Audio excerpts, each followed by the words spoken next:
con el objetivo de comprender el plan de salvación y sumarnos al cielo a fin de cumplir la comisión de compartir el mensaje del Evangelio y así ver a Jesús regresar. Entre ambas cartas son 8 capítulos que estaremos estudiando durante las próximas semanas, por lo que te recomendaría que en esta primera semana hagas una maratón y te leas de corrido para tener una idea general de todo lo que luego estudiaremos en detalle semana a semana.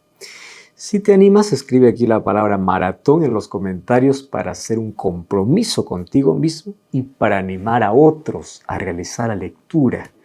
Yo estaré leyendo tu mensaje.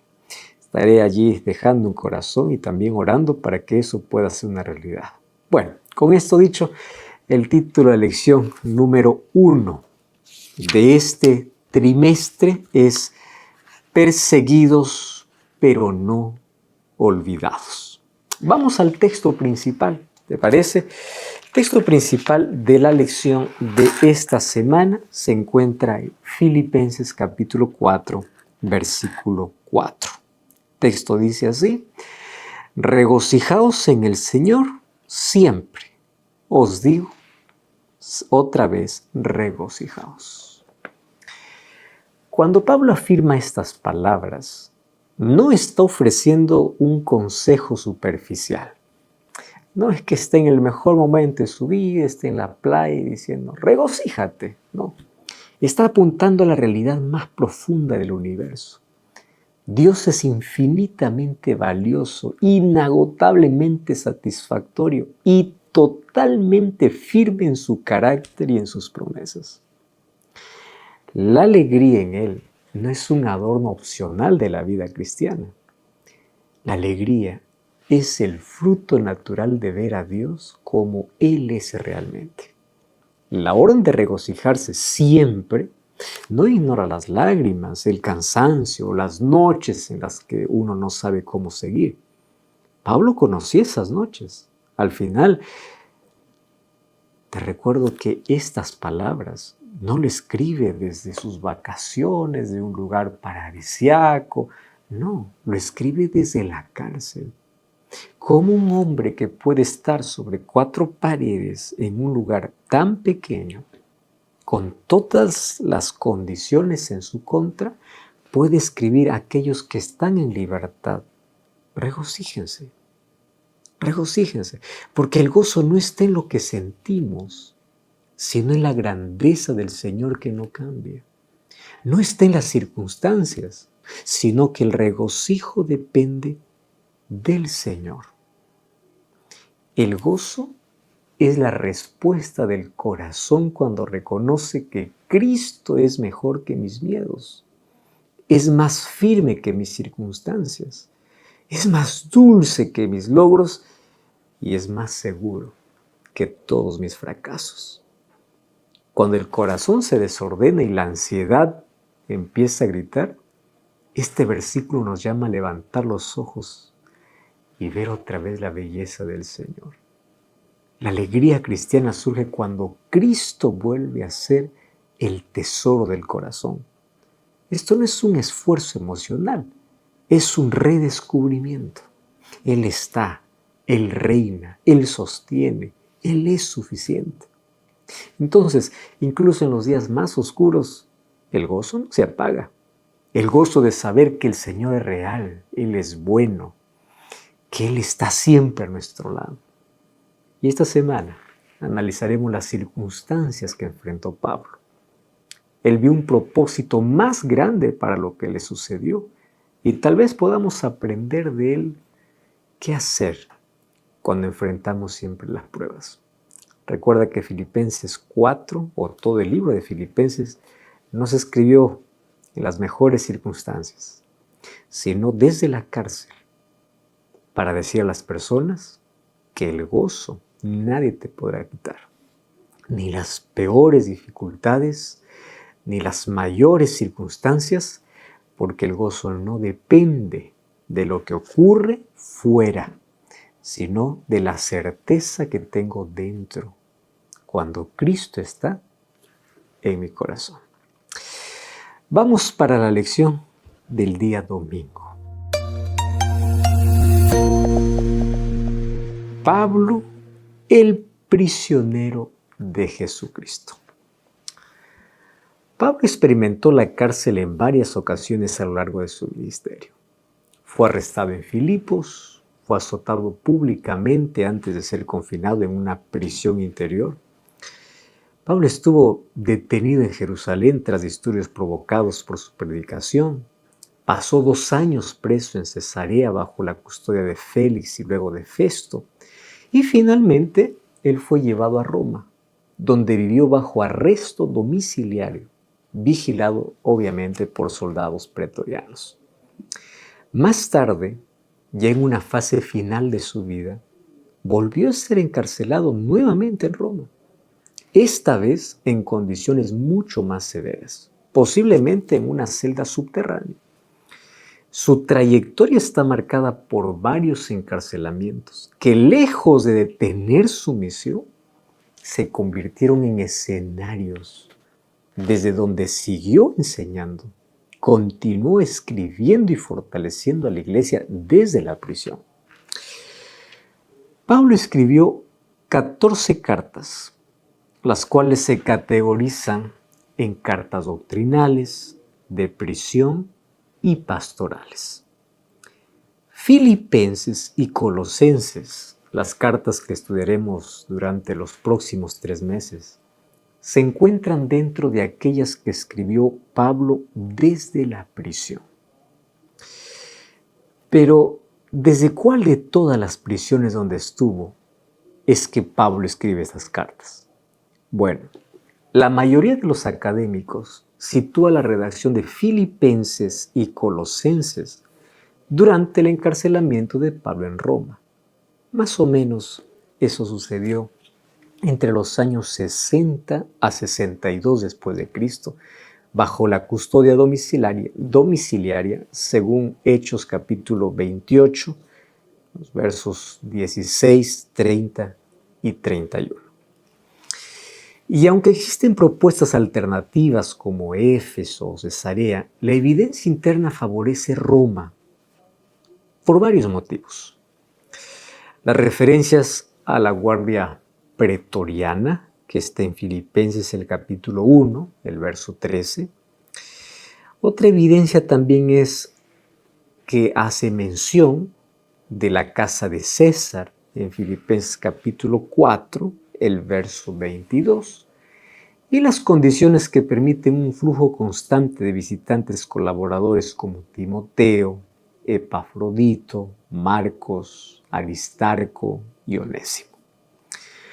Pablo no estaba en un calabozo subterráneo, sino en un régimen de arresto con vigilancia militar, pagando su propio alojamiento, sin libertad de movimiento, dependiendo de la visita de hermanos para su sostenimiento. Pero esto no significaba que su situación fuera menos sufrida o más cómoda. Seguía siendo un prisionero del imperio. La custodia recaía en soldados pertenecientes a la guardia pretoriana, que era una unidad de élite altamente disciplinada y encargada tanto de la seguridad del emperador como de la vigilancia de prisioneros considerados relevantes para asuntos estatales. Y estos soldados pues solían turnarse cada ciertas horas y en muchos casos el prisionero era incluso encadenado a uno de ellos mediante una cadena corta, lo que restringía por completo la privacidad y recordaba continuamente la condición de reclusión. Ignacio de Antioquía, un cristiano de principios del siglo II, que estuvo en una condición semejante, describió a los soldados romanos como bestias salvajes, que cuanto más amablemente se los trata, peor se comporta. Como para que tú tengas una idea en qué situación estaba Pablo. Y a pesar de eso, en Efesios capítulo 4 o Efesios capítulo 3, el versículo 1, y Filemón, capítulo 1, verso 1, Pablo usa una expresión curiosa para poder describir su condición.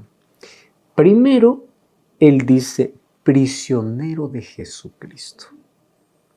Cuando Pablo se presenta como prisionero de Jesucristo, está haciendo mucho más que describir su situación. Está revelando cómo entiende su identidad, cómo entiende su misión y su sufrimiento. En sentido literal, sus cadenas pertenecían a Roma. Soldados pretorianos lo vigilaban. Un emperador decidía su destino y un proceso judicial marcado por la injusticia, pues lo tenía retenido. Pero Pablo rechaza esa lectura superficial de la realidad y elige una interpretación más profunda. Eso es la fe. Te lleva a ver más allá de las circunstancias presentes. Porque él dice que su encarcelamiento no está determinado por César, sino por Cristo.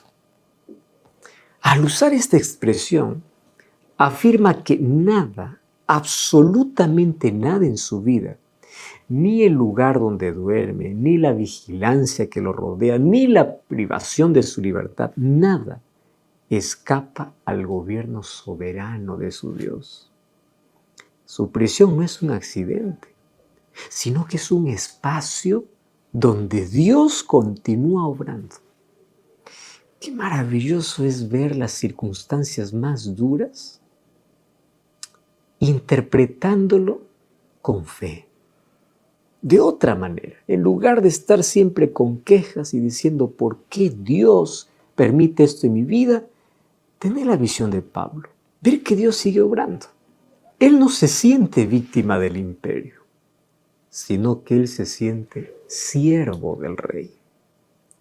Él no ve sus cadenas como símbolo de derrota, sino como parte del privilegio de participar en los sufrimientos de Cristo. O sea, ser prisionero de Jesucristo significa que Pablo acepta su situación como parte de su llamado, no como algo que lo despoja de su valor. Desde esa perspectiva, los barrotes no son un momento de espera o transición.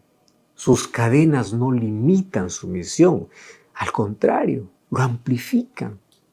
Entonces las cartas que escribió en prisión, que son la de Efesios, Filipenses, Colosenses, Filemón, son evidencia de que la palabra no está presa, aunque él estuviese preso.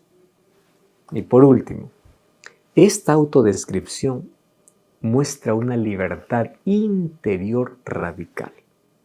Aunque físicamente él estaba sujeto a un soldado, espiritualmente él estaba ligado solamente a Cristo.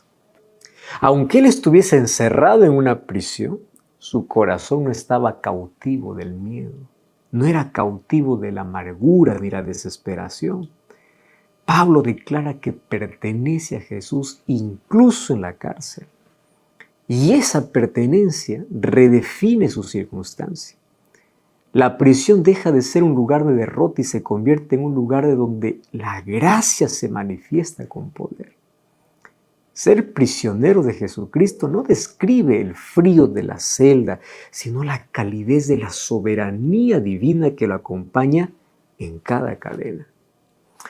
Si Pablo pudo mirar sus cadenas y llamarlas o llamarse prisionero de Jesucristo, quizá la invitación para nosotros hoy es aprender a interpretar nuestras propias circunstancias, las difíciles, las que no elegimos, aquellas que duelen, desde la misma perspectiva.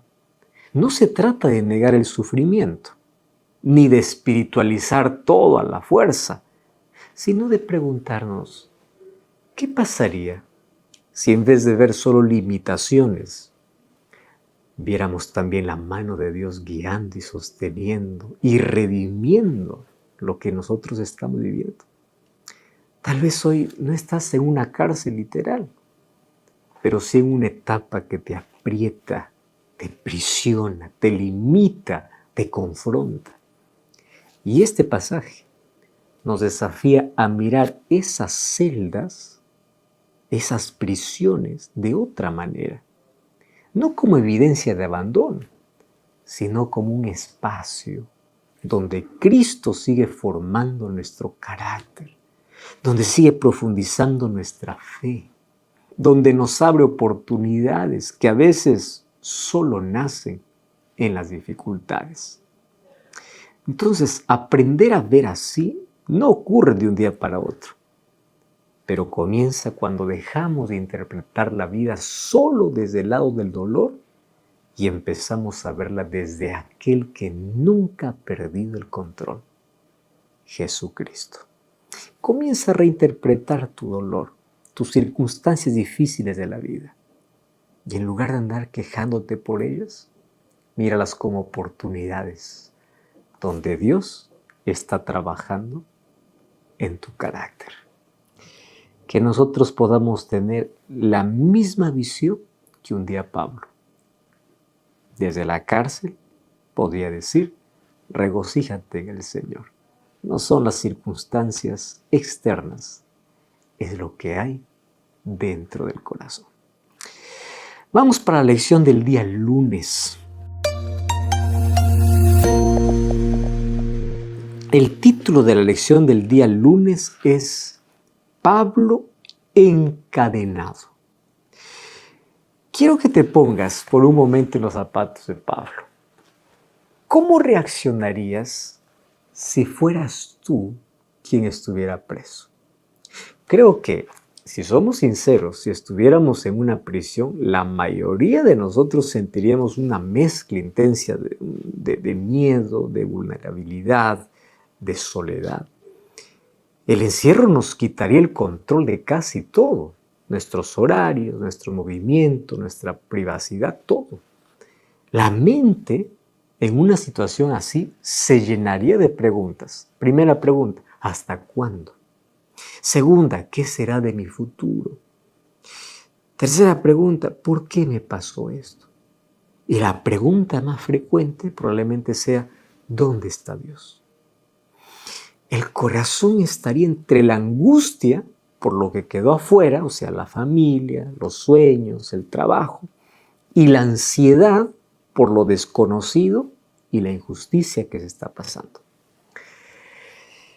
Pero cuando miro a Pablo, esto no pasaba con él. Todo lo contrario. ¿Recuerdas el versículo principal de esta semana? ¿Qué cosa dice? Filipenses 4:4. Regocijaos en el Señor siempre. Otra vez os digo, regocijaos. La pregunta que surge entonces es, ¿cómo Pablo podía vivir así? ¿Qué cosa es lo que él veía en las peores circunstancias que nosotros no estamos viendo hoy? ¿Qué verdad sostenía su mente para que en vez de quebrarse, él pudiera escribir palabras de gozo desde una habitación vigilada por soldados romanos? Bueno, mira qué cosa es lo que él aprendió en la vida. Segunda de Corintios, capítulo 4, versículo 7 hasta el versículo 12. Segunda de Corintios 4, 7 al 12. Texto bíblico dice así. Pero tenemos este tesoro en vasos de barro, para que la excelencia del poder sea de Dios y no de nosotros, que estamos atribulados en todo, mas no angustiados, en apuros, mas no desesperados, perseguidos, mas no desamparados, derribados, pero no destruidos, llevando en el cuerpo siempre por todas partes la muerte de Jesús, para que también la vida de Jesús se manifieste en nuestros cuerpos. Porque nosotros que vivimos siempre estamos entregados a muerte por causa de Jesús, para que también la vida de Jesús se manifieste en nuestra carne mortal. De manera que la muerte actúe en nosotros y en vosotros la vida. Cuando juntamos Filipenses 4:4 con 2 de Corintios 4, 7 al 12, se vuelve evidente que el gozo de Pablo no es un optimismo natural ni una personalidad fuerte, sino que es el resultado directo de su comprensión del Evangelio de Cristo. En Filipenses dice, regocijaos en el Señor siempre. Pero en 2 de Corintios explica cómo esto es posible. Y él dice que somos vasos de barro, somos frágiles, golpeados, cansados. Pero llevamos dentro un tesoro. Eso es lo importante. Y ese tesoro es Cristo. Pablo no niega la tribulación. Al contrario, Pablo enumera con crudeza. El texto dice, somos atribulados, estamos en apuros, perseguidos, derribados. Es decir, su vida externa se parece a la nuestra cuando todo nos va mal. No podemos decir, Pablo estaba en las mejores circunstancias y yo en las peores. No, él narra cómo vive. Él narra las situaciones complicadas de su vida. Pero es lo importante, su vida interior se mantiene firme porque sabe que el poder no es suyo, sino el poder es de Dios. Entonces el gozo de Filipenses capítulo 4, verso 4, nace justamente de esa certeza. ¿Cuál? Las circunstancias pueden quebrar el barro, pero jamás pueden destruir el tesoro. Y mientras el cuerpo experimenta muerte, limitaciones, injusticia, cansancio, presión, la vida de Jesús se manifiesta en medio de esa debilidad. Por eso Pablo puede regocijarse incluso en la cárcel.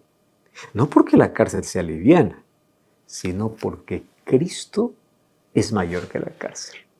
Su gozo no depende del lugar donde está, sino de aquel que está con él. Pero no solo eso.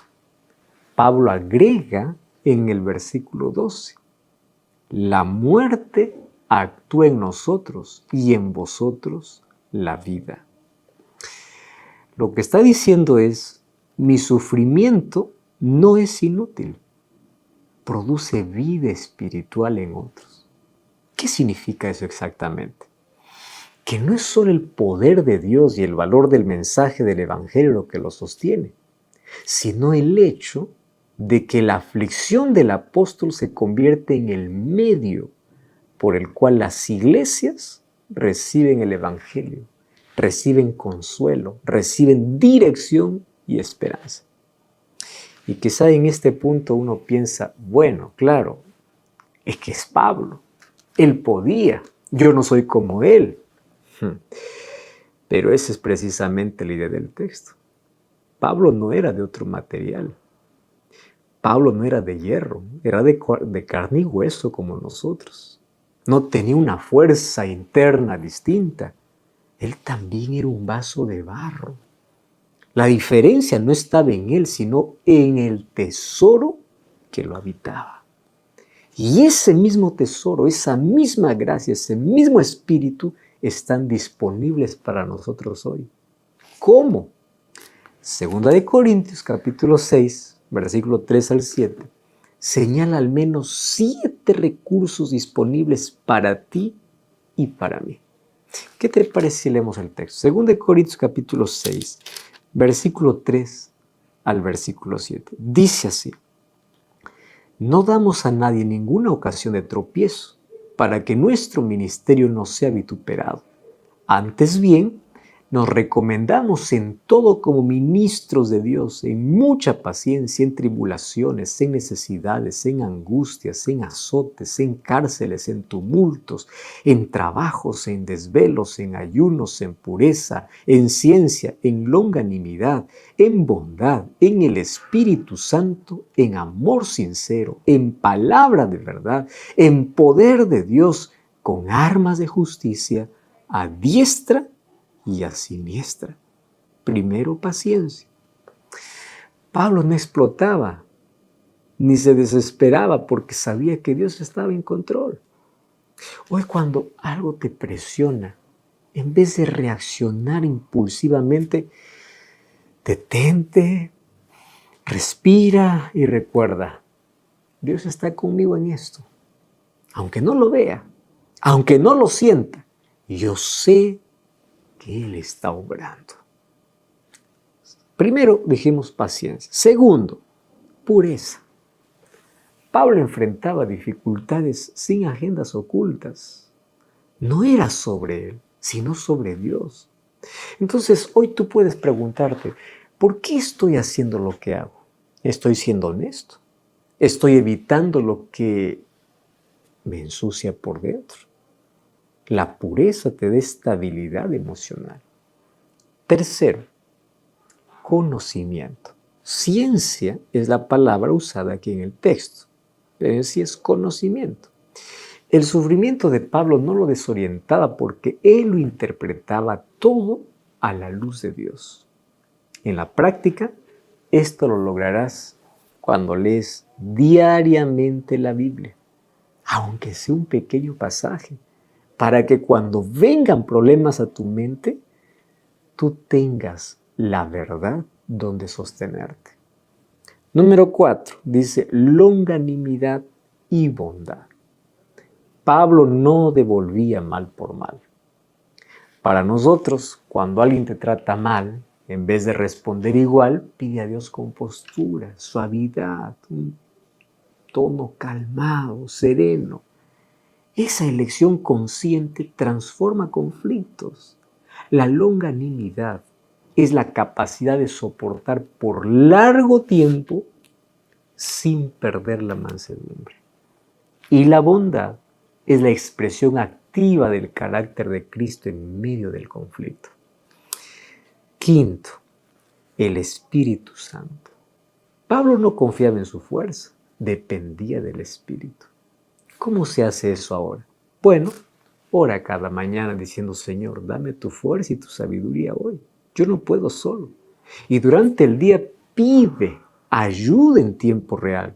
Espíritu Santo, guíame. ¿Sabes que El deseo de todas las gentes, página 625, afirma lo siguiente? Por medio del Espíritu Santo es purificado el corazón. El creyente llega a ser participante de la naturaleza divina a través del Espíritu. Cristo ha dado su Espíritu como poder divino para vencer todas las tendencias hacia el mal, heredadas y cultivadas, y para imprimir su propio carácter en su iglesia. ¡Qué texto extraordinario! El sexto recurso es el amor. Para Pablo, el amor es la razón por la cual él continuaba sirviendo. No era ni el deber ni la obstinación. Ese amor lo protegía del cinismo y le daba dirección para servir aun cuando era maltratado. ¿Cómo eso es en la práctica? Antes de hablar o actuar, pregúntate, ¿estoy buscando realmente el bien del otro? Ese tipo de amor te sostiene cuando el cansancio te quiere endurecer. Y séptimo, la palabra de verdad y el poder de Dios. El evangelio que predicaba también lo sostenía él. Y la dependencia de Dios lo fortalecía más allá de sus límites naturales.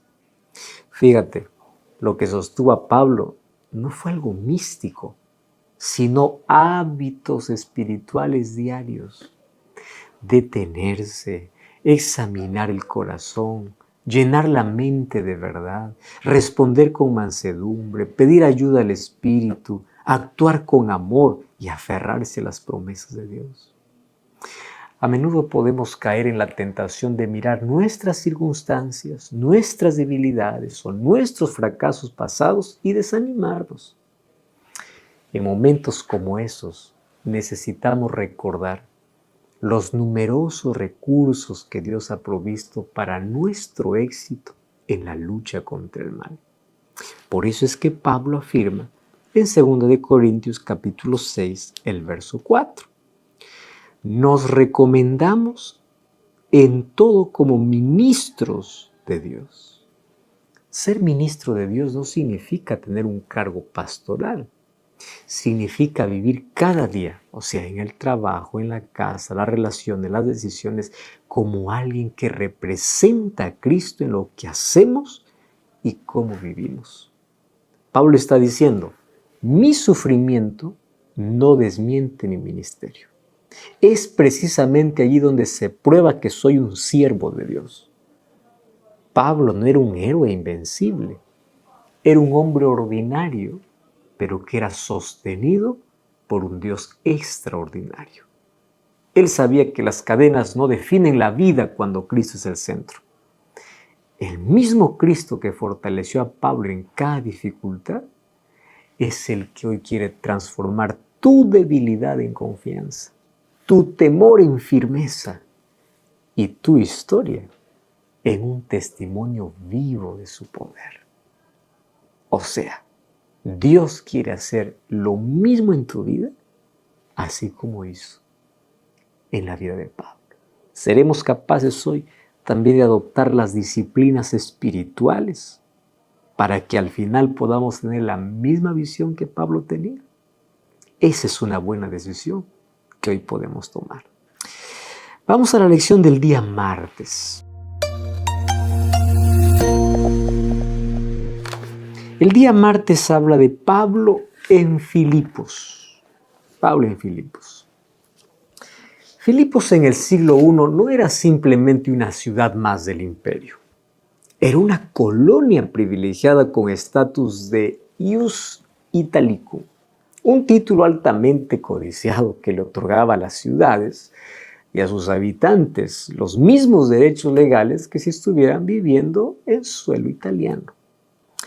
Esto significaba exención de ciertos impuestos, autogobierno según las leyes romanas y protección jurídica especial y un enorme prestigio social.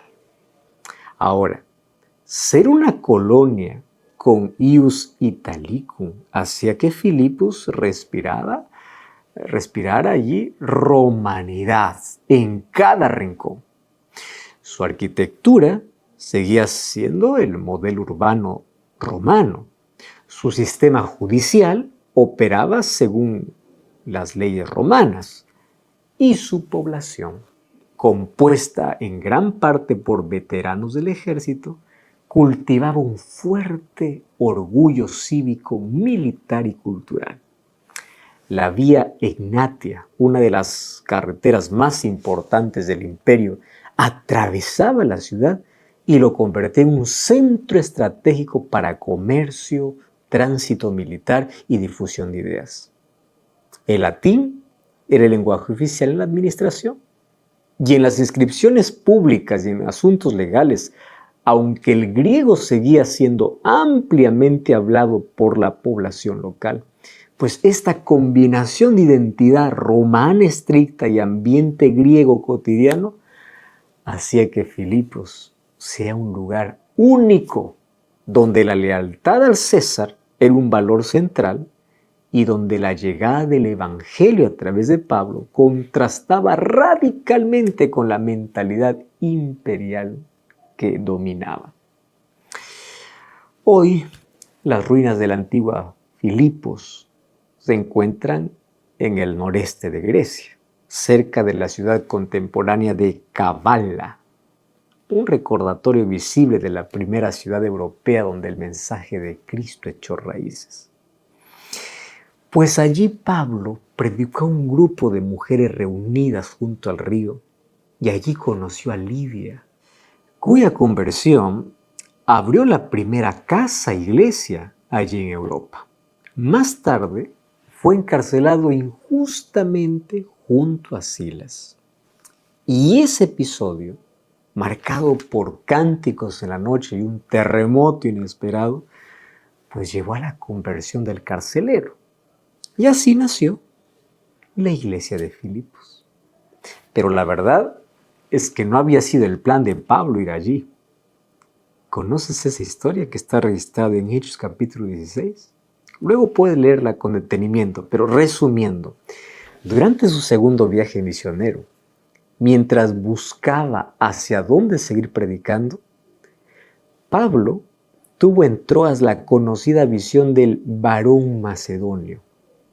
En visión, alguien se le acerca y le ruega: pasa a Macedonia y ayúdanos. Esa visión cambió su ruta por completo. Entonces, en vez de continuar hacia Asia, cruzó el mar Egeo y entró por primera vez a Europa con el Evangelio. Ahora, ¿sabías que en Filipos Pablo fue encarcelado tras liberar a una joven esclava que estaba siendo explotada por sus amos para obtener ganancias mediante aquellas prácticas adivinatorias?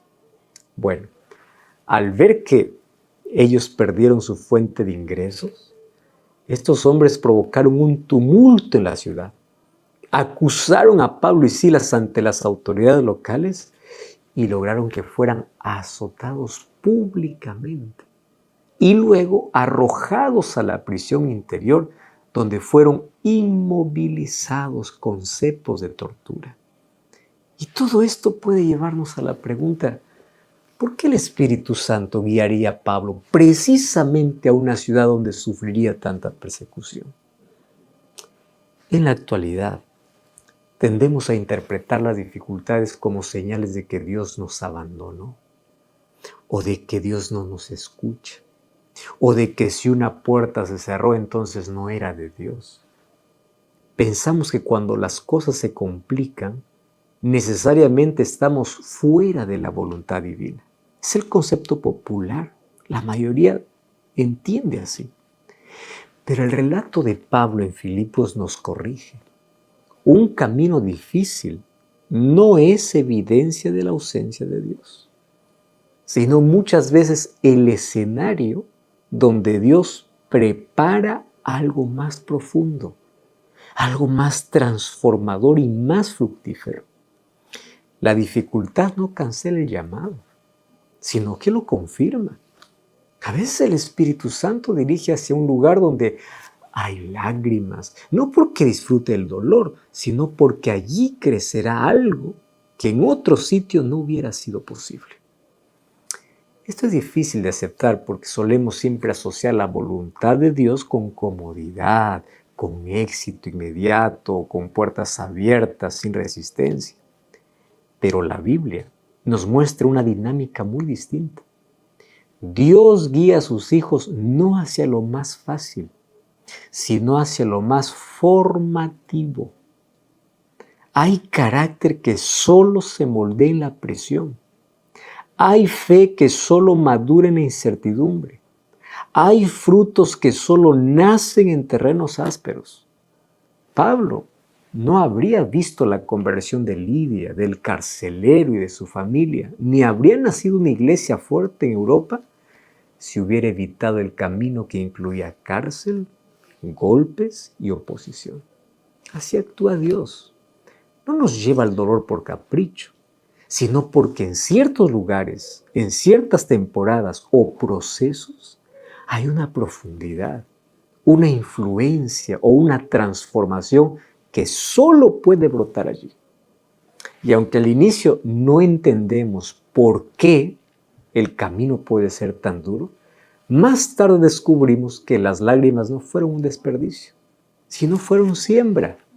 Los planes de Dios no están guiados por tu comodidad, sino por el avance del Evangelio, la salvación de las personas y sobre todo la formación de tu carácter. El Espíritu Santo no llevó a Pablo a Filipos para protegerlo de la oposición, sino para mostrar que ni las cadenas, ni los magistrados, ni la oscuridad de la cárcel pueden impedir que la luz del Evangelio avance. Así, Filipos nos recuerda que la voluntad de Dios no siempre coincide con la nuestra, pero siempre conduce a sus propósitos. Es solo cuando miramos el cuadro completo que entendemos que donde Dios envía, Él obra. Donde Él guía, aún lo difícil se vuelve fértil. Pero debes saber que muchas veces entenderemos los movimientos de Dios solo con el tiempo. Cuando miremos hacia atrás y podamos unir allí los puntos, y otras veces lo haremos recién en la eternidad, cuando Dios revele todo lo que estuvo haciendo en silencio mientras nosotros solo confiábamos en Él. Por eso necesitamos seguir dependiendo del Espíritu Santo, no de lo que vemos ni de lo que sentimos, sino de aquel que conoce el camino desde el principio hasta el final.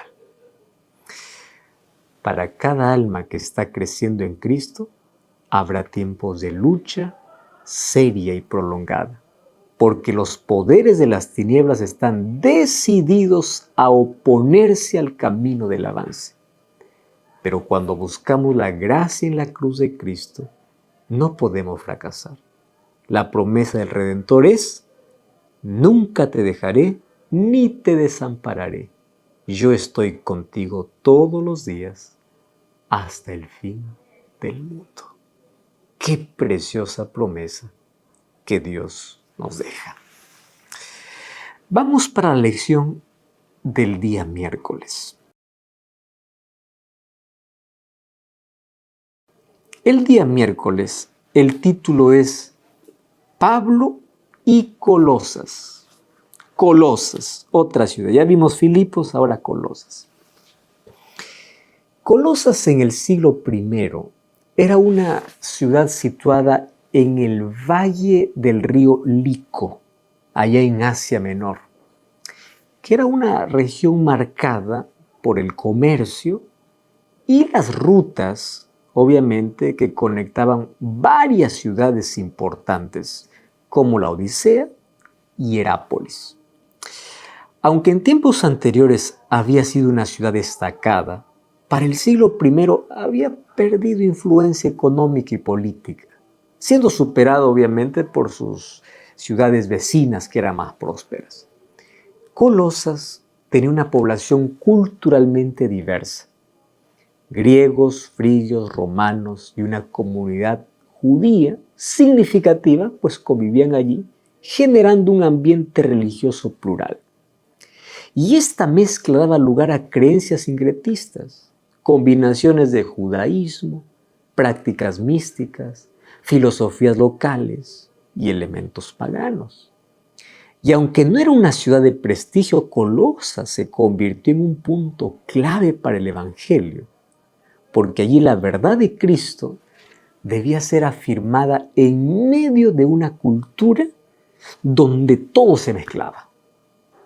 Y desde ese contexto, la carta a los colosenses resalta la supremacía de Cristo sobre todo poder, filosofía y tradición humana. El Evangelio llegó a Colosas no directamente por Pablo, sino a través de uno de sus colaboradores más cercanos, Epafras. Según el libro de Colosenses capítulo 1, versículo 7, dice que Epafras fue quien llevó por primera vez las buenas nuevas a aquella ciudad pequeña del Valle del Lico, probablemente después de haber escuchado a Pablo predicar durante su prolongada estancia en Éfeso. Hechos capítulo 19 relata que mientras Pablo enseñaba allí, dice allí que todos los que habitaban en Asia oyeron la palabra del Señor. Lo que sugiere pues que Epafras fue transformado por ese mensaje y regresó a su ciudad para compartirlo. Y fue así como una comunidad cristiana nació en un lugar donde Pablo nunca puso un pie. Más tarde, al enfrentar la iglesia presiones y enseñanzas mezcladas que amenazaban la pureza del Evangelio, Epafras viajó hasta Pablo, que estaba preso obviamente, para poder buscar orientación. Y la carta a los colosenses nace precisamente de ese encuentro, de un pastor preocupado por su iglesia y un apóstol escribiendo para fortalecer su fe y corregir los errores que se infiltraban. Colosas nos enseña que el tamaño el prestigio o la influencia de un lugar no determinan su importancia en el plan de Dios. Aunque era una ciudad pequeña, eclipsada por la Odisea y Herápolis y marcada allí por creencias mezcladas, una combinación de judaísmo ritual, ascetismo, prácticas místicas, filosofías populares y elementos paganos, todo allí mezclado. Precisamente allí el Evangelio tenía que brillar con claridad en medio de toda esa confusión. Dios escogió un lugar considerado insignificante y espiritualmente confuso para revelar la supremacía de Cristo sobre la tradición humana y sobre todo poder espiritual. Por eso es que la carta a los Colosenses demuestra que incluso en contextos donde la verdad se distorsiona y se mezcla todo, el mensaje de Jesús no solo es suficiente, sino que es absolutamente necesario. No importa el lugar, siempre habrá un espacio para mostrar quién es Cristo. Vamos a la lección del día jueves. En la lección del día jueves, el título es Las iglesias de Filipos y Colosas. Pablo siempre comienza sus cartas con un típico saludo. Pero mira el detalle que encontramos aquí en Filipenses capítulo 1, el verso 1 hasta el verso 3. Dice así: Pablo y Timoteo, siervos de Jesucristo, a todos los santos en Cristo Jesús que están en Filipos, con los obispos y diáconos, gracia y paz a vosotros, de Dios nuestro Padre y del Señor Jesucristo. Doy gracias a mi Dios siempre que me acuerdo de vosotros. Cuando Pablo llama santos a los cristianos, no está usando el término santos, no está usando la palabra en el sentido que la iglesia romana, siglos después, lo va a usar en su proceso de canonización. En el Nuevo Testamento, la palabra santo o santos significa simplemente apartados para Dios, es decir, personas que han sido alcanzadas por la gracia de Cristo, perdonadas y ahora pertenecen a Él. Para Pablo, santos no se refiere a un nivel espiritual superior que hace que una persona que vivió una virtud heroica pueda ser venerada como modelo, sino a la realidad de cualquier persona que está unida a Cristo, que está consagrada para su obra, que está llamada a vivir diferente y fortalecida por el Espíritu Santo. Es una identidad que comienza ahora y se expresa en la vida diaria. No es un título otorgado después que alguien muere. Pablo usa esta palabra en plural y de forma amplia, porque toda la comunidad cristiana, con sus luchas, con su inmadurez, con su proceso, ya es considerada santa porque simplemente está unida a Cristo. Esto rompe con la idea de que solo algunos son especialmente santos, mientras que el resto son creyentes comunes. En la visión paulina, toda la iglesia es un pueblo santo, lleno de personas comunes, pero sostenidas por una gracia extraordinaria. Con esto, Pablo muestra que, aunque todos los creyentes comparten la misma identidad espiritual, todos son santos en Cristo. No todos cumplen la misma función dentro de la iglesia. Los santos son la comunidad completa de creyentes. Los llamados obispos, supervisores, líderes responsables de gobernar y enseñar, como los diáconos, que eran los servidores, que administraban y atendían las necesidades prácticas, pues representan roles específicos dentro del cuerpo. No tienen una santidad superior, sino una responsabilidad distinta.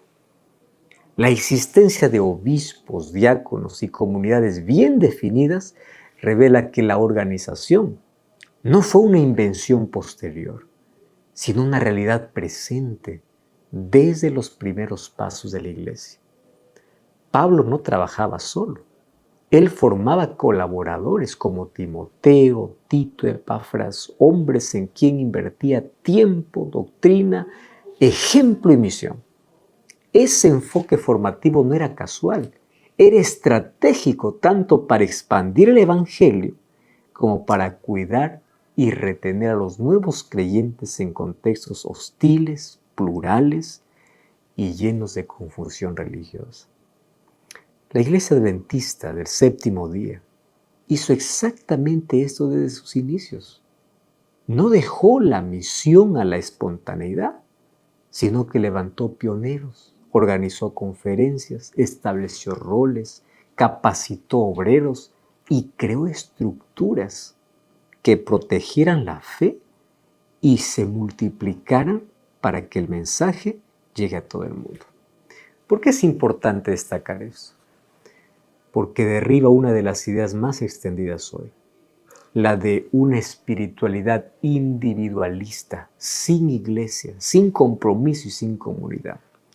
Desde el siglo I, la fe cristiana jamás fue un proyecto solitario, siempre fue una comunitaria.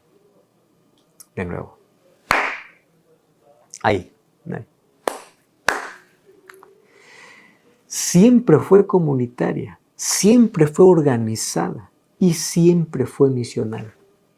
No se trata de estructuras frías ni de burocracia religiosa, sino de algo mucho más profundo, responsabilidad espiritual. La organización no apaga al Espíritu Santo, al contrario, es una herramienta que el mismo Espíritu usa para sostener, formar y multiplicar la obra. Por eso Pablo habla de santos, obispos, diáconos, colaboradores, discípulos en formación. Desde el principio, la Iglesia vivió su fe en cuerpo, no de manera aislada. Y esa misma verdad sigue siendo necesaria hoy, especialmente en una cultura que valora la espiritualidad, pero que no quiere compromiso. ¿Por qué es importante destacar esto? Porque confronta directamente la idea, muy común hoy, de que uno puede tener espiritualidad sin iglesia, sin compromiso, sin cuerpo y sin responsabilidad mutua. Desde el siglo I, la fe cristiana nunca fue un proyecto individual. Siempre fue comunitaria, organizada y misional. No hablamos de burocracia vacía, sino de un diseño espiritual, donde cada creyente tiene un lugar, una función y un propósito compartido. Dios nos llama a cristianos aislados, llama a un pueblo unido que crece, que enseña, que sostiene, que corrige, que envía. Y lejos de apagar la obra del Espíritu, la organización es justamente el instrumento mediante el cual el Espíritu forma discípulos, levanta líderes y extiende el Evangelio. Siempre ha sido así. La estructura no es un obstáculo, es el marco donde la relación con Dios se hace vida compartida, responsabilidad mutua y una misión en común. Llegamos a la parte final y a la conclusión de la lección de esta semana. En conclusión, al comenzar este nuevo trimestre, Filipenses y Colosenses nos colocan frente a una verdad central. Dios jamás abandona a sus hijos en la adversidad. Al contrario, muchas veces obra con mayor poder allí donde todo parece oscuro. Pablo, encadenado, perseguido y limitado, descubrió que las prisiones de la vida no detienen los propósitos de Dios, sino que pueden convertirse en los escenarios donde su gracia brilla con mayor claridad. Tanto en la colonia romana y orgullosa de Filipos como en la pequeña y sincretista ciudad de Colosas, el Evangelio avanzó porque hombres y mujeres dispusieron el corazón para obedecer. Y hoy, al mirar esas historias, somos invitados a dejar de interpretar nuestras batallas como signos de ausencia y comenzar a verlas como espacios donde Cristo quiere formar nuestro carácter, fortalecer nuestra fe y mostrar su poder en nosotros y a través de nosotros. Por eso, la invitación de esta semana es sencilla y profunda a la vez. Decide caminar este trimestre dependiendo del Espíritu Santo. Decide leer estas cartas con un corazón abierto, dispuesto a escuchar, a obedecer y a ser transformado. Y decide también ser parte activa del cuerpo de Cristo, servir, animar, discipular, orar por otros y asumir tu lugar en la misión. Que este trimestre sea un viaje donde al mirar la vida de Pablo y al contemplar a Cristo en estas cartas, puedas decir con convicción: Señor, quiero ser parte de lo que tú estás haciendo. Úsame y sosténme y transforma. Que esa sea tu decisión y que juntos como iglesia avancemos hacia el día en que veremos a Jesús regresar. ¿Qué te parece si oramos? Gracias, Señor, por la lección de esta semana. Gracias por tu palabra, siempre tan clara, tan sencilla, tan transformadora. Ayúdanos a mirar las peores circunstancias como las mayores oportunidades donde Dios moldea nuestro carácter. Ayúdanos a predicar el Evangelio en los lugares donde hay tanta confusión, tanta oscuridad y donde parece que es imposible que la luz brille. Allí permítenos colocar tu Evangelio. Ayúdanos a servirte con amor, con alegría, y a pesar de las adversidades externas podamos tener calma y alegría en nuestro corazón, porque tú eres el mayor tesoro que está allí.